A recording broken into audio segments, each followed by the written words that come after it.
21ನೇ ಶತಮಾನದ ಈ ಕಾಲಘಟ್ಟದಲ್ಲಿ ನಾವು ಅದನ್ನು ನೆನಪಿಸ್ಕೊಳ್ಳುವ ಅಗತ್ಯ ಏನಿದೆ ಅನ್ನೋ ಪ್ರಶ್ನೆ ನಾನೇ ಹಾಕ್ಕೊಂಡಾಗ ನಾನು ಕಂಡುಕೊಂಡಂತಹ ಉತ್ತರ ಏನು ಅಂತಂದರೆ, ಅದೇ ಗುಲಾಮ್ ಪದ್ಧತಿ, ಅದೇ ಸಾಮಂತಶಾಹಿ, ಅದೇ ಫ್ಯಾಸಿಸಮ್ ಬೇರೆ ಬೇರೆ ಹೆಸರುಗಳಲ್ಲಿ, ಬೇರೆ ಬೇರೆ ರೂಪಗಳಲ್ಲಿ ಜಗತ್ತಿನ ಜನನ ಆಕ್ರಮಿಸುವಂಥ ಪ್ರಯತ್ನ ನಡೀತಾ ಇದೆ. ಎಲ್ಲರಿಗೂ ನಮಸ್ಕಾರ. ಮೆಮೊರಬಲ್ ಟ್ರಯಲ್ಸ್ ಬರೆಯೋದಕ್ಕೆ ನನಗೆ ಎಲ್ಲಿಂದ ಪ್ರೇರಣೆ ಸಿಕ್ತು, ಯಾರಿಂದ ಸಿಕ್ತು ಅನ್ನೋದನ್ನು ಈ ಕೃತಿಯಲ್ಲಿ ನಾನು ತಿಳಿಸಿದ್ದೀನಿ. ಈ ಪುಸ್ತಕನ ಬರೆಯೋದಕ್ಕೆ ನನಗೆ ಸಹಾಯ ಮಾಡಿದ, ಸಾಥ್ ನೀಡಿದ ಎಲ್ಲ ಆತ್ಮೀಯರನ್ನೂ ಸಹ ನಾನು ಈ ಕೃತಿಯಲ್ಲಿ ಸ್ಮರಿಸಿದ್ದೇನೆ. ಅದನ್ನು ನಾನು ಮತ್ತೆ ರಿಪೀಟ್ ಮಾಡೋಕ್ಕೆ ಹೋಗಲ್ಲ. ಇಂತಹ ಕೃತಿಯನ್ನು ಜನಾರ್ಪಣೆ ಮಾಡೋದಕ್ಕೆ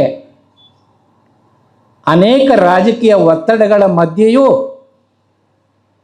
ಬಿಡುವು ಮಾಡಿಕೊಂಡು ಅದಕ್ಕಿಂತ ಹೆಚ್ಚಾಗಿ ಮನಸ್ಸು ಮಾಡಿ ಬಂದಿರತಕ್ಕಂಥ ಸಿದ್ದರಾಮಯ್ಯನವರಿಗೆ ನಾನು ಕೃತಜ್ಞತೆಯನ್ನು ಸಲ್ಲಿಸ್ತೇನೆ.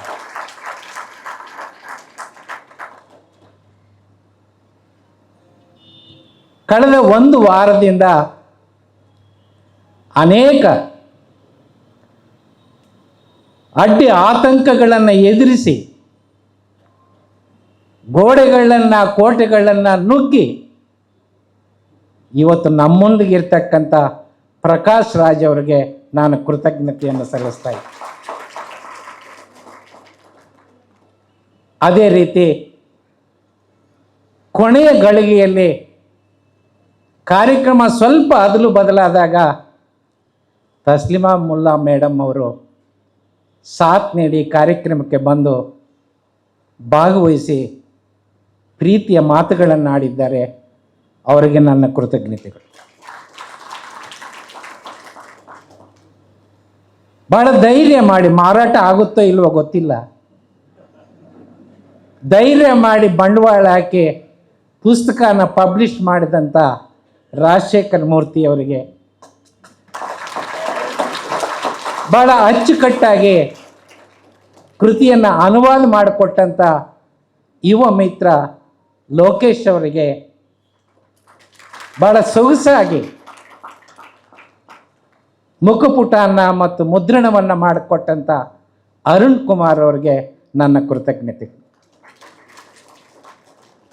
ಈ ಕಾರ್ಯಕ್ರಮ ಯಶಸ್ವಿ ಆಗಲಿ ಅಂತ ನನ್ನ ಆತ್ಮೀಯ ಬಳಗ ಡೆಲ್ಲಿಯಿಂದ ಬಂದಿದ್ದಾರೆ, ಹೈದರಾಬಾದಿಂದ ಬಂದಿದ್ದಾರೆ, ಚೆನ್ನೈಯಿಂದ ಬಂದಿದ್ದಾರೆ, ಈ ರಾಜ್ಯದ ಅನೇಕ ಕಡೆಗಳಿಂದ ತಾವೆಲ್ಲ ಬಂದಿದ್ದೀರಾ. ನಿಮಗೆ ನನ್ನ ಕೃತಜ್ಞತೆ.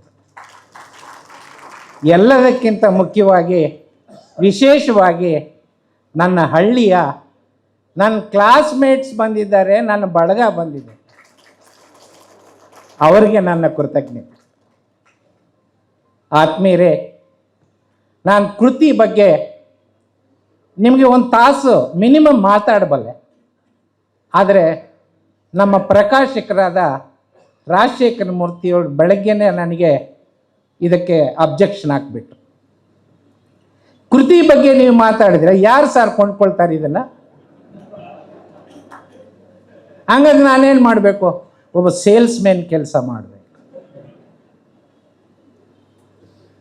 ಆತ್ಮೀಯರೇ, ಗುಲಾಮ್ ಪದ್ಧತಿ, ಪಾಳೆಗಾರ ಪದ್ಧತಿ, ಸಾಮಂತಶಾಹಿ, ವಸಾಹತುಶಾಹಿ, ರೇಸಿಸಮ್, ಫ್ಯಾಸಿಸಮ್ ಇಂತಹ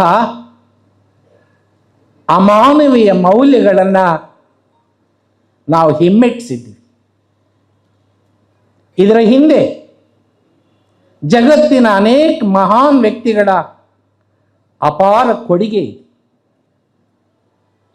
ಈ ಕೃತಿಯಲ್ಲಿ ಕೆಲವು ದಾರ್ಶನಿಕರ ಕೊಡುಗೆಯನ್ನು ನಾನು ದಾಖಲು ಮಾಡಿದ್ದೆ. 21ನೇ ಶತಮಾನದ ಈ ಕಾಲಘಟ್ಟದಲ್ಲಿ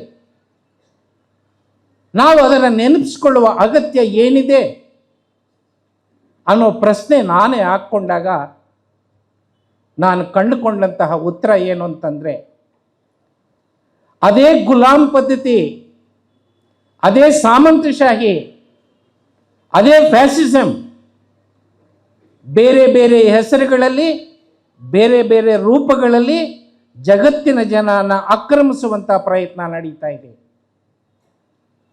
ಆ ಎಲ್ಲ ವಿವರಗಳಿಗೆ ನಾನು ಹೋಗೋದಿಲ್ಲ.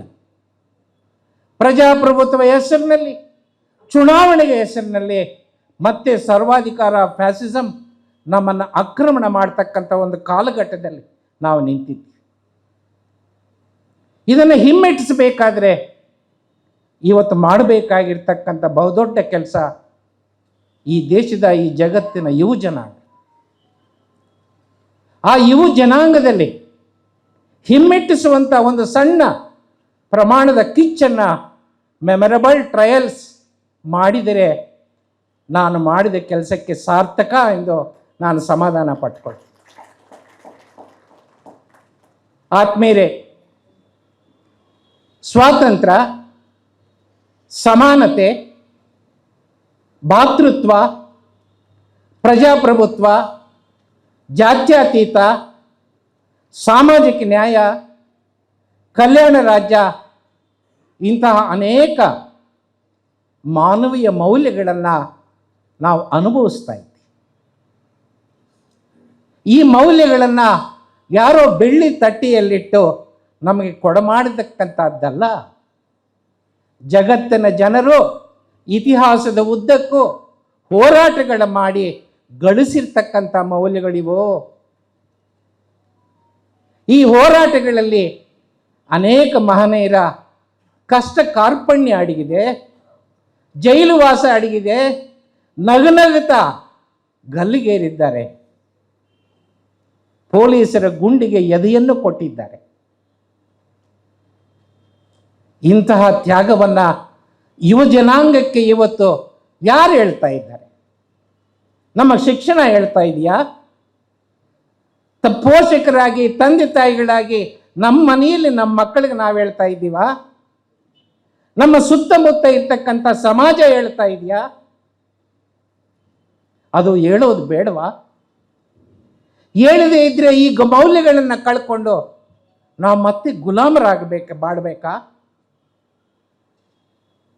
ಇವತ್ತಿನ ಯುವ ಜನಾಂಗದಲ್ಲಿ ನಾವು ಅದನ್ನು ಹುಟ್ಟಾಕಬೇಕಾಗಿದೆ. ನಾನು ಎಲ್ಲ ವಿವರಗಳಿಗೆ ಹೋಗೋದಿಲ್ಲ. ಅಭಿವ್ಯಕ್ತಿ ಸ್ವಾತಂತ್ರ್ಯ ಅನ್ನೋದು ಜಗತ್ತಿನ ಜನ ಹೋರಾಟಗಳ ಮೂಲಕ ಗಳಿಸಿದ್ದು. ಇವತ್ತು ನಿಮ್ಮ ಅಭಿಪ್ರಾಯ ಮುಕ್ತವಾಗಿ ಹೇಳಿಕೊಳ್ತಕ್ಕಂಥ ಅವಕಾಶ ನಿಮಗಿಲ್ಲ. ವಿಮರ್ಶೆ ಮಾಡುವ ಅವಕಾಶ ಇಲ್ಲ, ಟೀಕೆ ಮಾಡುವ ಅವಕಾಶ ಇಲ್ಲ, ಪ್ರಶ್ನೆ ಮಾಡುವ ಅವಕಾಶ ಇಲ್ಲ. ಒಂದು ವೇಳೆ ನೀವು ಏನಾದರೂ ಆ ರೀತಿ ಮಾಡಿದರೆ ನಿಮಗೆ ಜೈಲಿಗಟ್ತಾರೆ, ಕೇಸ್ ಹಾಕ್ತಾರೆ, ವಿಚಾರಣೆ ಇಲ್ಲದೆ ಜೈಲಿನಲ್ಲಿ ವರ್ಷಗಟ್ಟಲೆ ಕಳೀತಾರೆ. ಸಾಲದು ಅಂತ ಎನ್ಕೌಂಟರ್ನಲ್ಲಿ ಸಾಯಿಸ್ತಾ ಇದ್ದಾರೆ. ಇಂತಹ ಒಂದು ಕಾಲಮಾನದಲ್ಲಿ, ಇಂತಹ ಒಂದು ಪರಿಸ್ಥಿತಿನಲ್ಲಿ ನಾವು ಗಳಿಸಿದ್ದನ್ನು ಉಳಿಸ್ಕೋಬೇಕಾ? ನಾವು ಗಳಿಸಿದ್ದನ್ನು ಕಳ್ಕೋಬೇಕಾ? ನಾವು ಗಳಿಸಿದ್ದನ್ನು ಉಳಿಸ್ಕೋಬೇಕು ಅಂತ ಅನ್ನೋದಾದರೆ ಇವತ್ತು ಯುವ ಜನಾಂಗನ ನಾವು ತಯಾರು ಮಾಡಬೇಕಾಗಿದೆ. ಇವತ್ತಿನ ಯುವ ಜನಾಂಗಕ್ಕೆ ಮೆಮೊರಬಲ್ ಟ್ರಯಲ್ಸ್ ಒಂದು ಪ್ರೇರಣೆ ಆದರೆ ಅದಕ್ಕಿಂತ ಸಂತೋಷ ನನಗೆ ಬೇರೊಂದಿಲ್ಲ. ಈಗಾಗಲೇ ಪ್ರಕಾಶ್ ರಾಜ್ ಅವರು ಹೇಳ್ದಂಗೆ ನಾವು ಮಾಡಿದ ಕಾನೂನುಗಳನ್ನೇ ಬಳಸಿ, ನಾವು ರಚಿಸಿದ ನ್ಯಾಯಾಲಯಗಳನ್ನೇ ಬಳಸಿ, ನ್ಯಾಯಾಂಗದ procedure, due process of law, ಇವುಗಳನ್ನೇ ಬೆಳೆಸಿ ನಮ್ಮ ತೀರ್ಪುಗಳ ಮುಖಾಂತರ ಜಗತ್ತಿನ ಹೋರಾಟಗಾರರನ್ನು, ಚಿಂತಕರನ್ನು, ದಾರ್ಶನಿಕರನ್ನು ಸಿಲುಬೆಗೇರಿಸಿ ಗಲ್ಲಿಗೇರಿಸಿದವಲ್ಲ. ಇವತ್ತೇನಾದರೂ ಅದು ನಿಂತಿದೆಯಾ ಅನ್ನೋ ಪ್ರಶ್ನೆ ನಾವು ಹಾಕ್ಕೊಂಡಾಗ ಪ್ರಿವೆಂಟಿವ್ ಡಿಟೆನ್ಷನ್ ಕಾಯ್ದೆಗಳನ್ನು ಬಳಸಿ, ಸೆಡಿಷನ್ನನ್ನು ಬಳಸಿ, ಕ್ರಿಮಿನಲ್ ಡೆಫಾಮೇಷನನ್ನು ಬಳಸಿ, ಕ್ರಿಮಿನಲ್ ಕಂಟೆಂಪ್ಟ್ ಆಫ್ ಕೋರ್ಟನ್ನು ಬಳಸಿ ಇವತ್ತಿಗೂ ಕೂಡ ನಿರ್ದೋಷಿಗಳನ್ನು ಬಂಧಿಸಿ ಜೈಲಿಗೆ ಅಟ್ತಾ ಇದ್ದೀವಾ ಇಲ್ವಾ? ವಿಚಾರಣೆ ಇಲ್ಲದೆ ಅವರನ್ನು ಕೊಲೆ ಆಗ್ತಾ ಇದ್ದೀವಾ ಇಲ್ವಾ?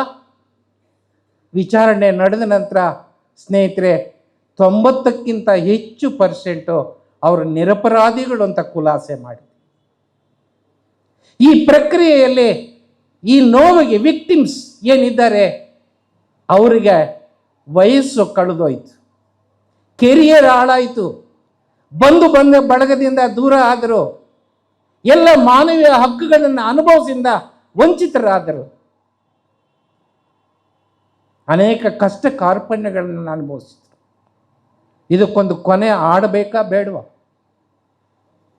ಅದಕ್ಕೊಂದು ಚರ್ಚೆ ಆಗಬೇಕಾ ಬೇಡವಾ? ಪ್ರಜಾಪ್ರಭುತ್ವ ಚೌಕಟ್ಟಿನಲ್ಲಿ ಒಂದು ಚರ್ಚೆ ಆಗಬೇಕಾ ಬೇಡವಾ? ಅಂತಹ ಒಂದು ಚರ್ಚೆ ಮೆಮೊರಬಲ್ ಟ್ರೈಸ್ ಹುಟ್ಟಾಕಿದರೆ ನನ್ನ ಕೆಲಸಕ್ಕೆ ಸಾರ್ಥಕ ಅಂತ ನಾನು ಭಾವಿಸ್ತೇನೆ.